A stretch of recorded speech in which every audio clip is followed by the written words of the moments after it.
Герой России Николай Гаврилов признан лауреатом международной премии имени Михаила Сеспиля 2023 года. В актовом зале Чувашского государственного института гуманитарных наук состоялась церемония награждения и презентации книги «Позывной маэстро». Обсудить книгу и поздравить Николая Федоровича собрались творческие люди, общественные деятели, студенты и школьники Чувашской республики. Председатель Чувашского республиканского фонда Михаила Сеспиля Валерий Тургай отметил, что почетное звание лауреата премии за ее многолетнюю историю носит уже третий герой Российской Федерации. Книга «Позывной маэстро» адресована широкому кругу читателей. Как отметил сам Николай Гаврилов, эта книга не о личности, а о тех событиях, в которых приходилось принимать участие.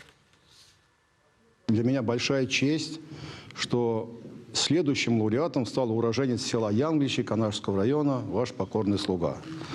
Это авансом, я буду работать дальше еще лучше. Я обязан, у меня обязанностей добавляется.